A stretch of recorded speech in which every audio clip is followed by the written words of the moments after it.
These days, technology is improving faster and faster, especially when it comes to cameras. But you may have noticed as we move forward and things progress, a lot of us find ourselves looking back at simpler times. Enter the resurgence of vinyl records, analog synthesizers, and of course, the ever-increasing popularity of film photography.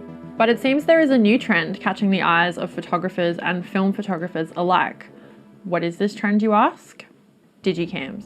Recently, Matt Murray of Matt Loves Cameras sent me an article on Casual Photophile about how digicams are a big photography trend in Japan. According to the article, people are drawn to digicams' imperfect image rendering and look that can't be recreated in Photoshop. Does that sound familiar? This article really piqued my interest, and I actually own a few digicams that I've never used before. I'd picked them up in bundles with other cameras, and because they were digital, I'd kind of put them in a drawer and forgotten about them. So I wanted to try them out and see if this is a shooting experience that's worthwhile for us photographers. I've always been a film shooter as I'm kind of a bit of a tech noob. So I'm used to looking through a viewfinder, and obviously I had to just use the LCD screen on these cameras, which was kind of hard to see in the bright sunlight and took me a little while to get used to, but once I did, I was just like snapping away, having so much fun. I wasn't really sure what to expect with the photo quality, and I was really surprised when I saw them. So I've always been a film shooter. I kind of have a phobia of technology, so I was a little bit nervous to shoot these little digicams, but they were really simple, as you can imagine. They didn't have like any fancy features. I just popped it on auto, and I did use the flash, which I thought looked really cool. It was a little bit hard to see the LCD screen because like the sun was really, really bright, and it took me a while to get used to using that and like holding it out like this rather than like using a viewfinder. We also tried out this little Sony digicam that's also kind of like a camcorder, and I thought the footage looked very like VHS kind of style and kind of really cool. So you might be thinking, why don't I just use my iPhone? But I think it's really important for your camera to just be a camera. So whether that's a digicam, a new digital camera, or a film camera. Having something that's free of distractions like social media and phone calls, text messages is really important to like get you in the zone of shooting. Also, another great pro of the Digicam or any other camera is the built-in flash. I think it gives a really distinct look, and I don't think that the flash on iPhone ever looks really that good. You've also got a proper optical zoom, which is a lot better than an iPhone. Every time you try and zoom in, it always just looks kind of crap. And also, Digicams are way cheaper. So is the Digicam worth it?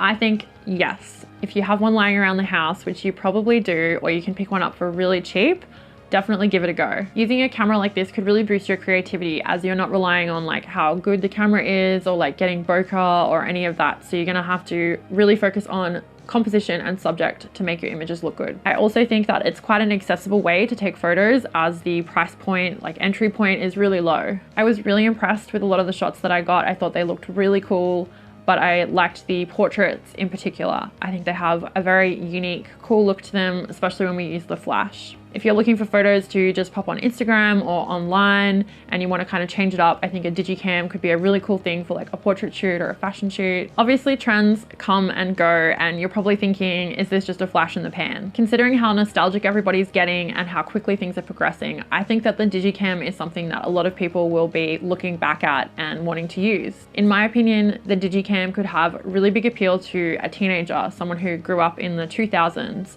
and had their family photos taken on an early digital camera like this. That'll give them that extra sense of nostalgia that we have for maybe the point and shoot film camera that our mum had, or how she always shot on Ultramax or Gold. The digicam. Like there's just one digicam. There's just one digicam. the digicam. All right, this is new to me. I've never used a digicam. There is also less of a learning curve with something like this. I think anyone who has like used an iPhone before, so definitely young people, could just pick up a digicam and start taking photos, and then that could push them along to maybe get a better digital camera or even try film photography. I'm going to be posting all of the photos that I got from these digicams on my Patreon. All the details are below. If you want to join me on there, there's vlogs, a podcast, and a bunch of other cool stuff. So if you have a digicam at home or you used to own one, please comment below and tell me about it. I'd love to hear people's experiences. If you've got some cool shots with a digicam, please hit me up on Instagram, pop it on your stories and tag me, and I'll be sure to share it. So if you want to see me shoot more digital, check out the video that's coming up, shooting the X-T4 with vintage lenses. Thank you for watching. Love you guys.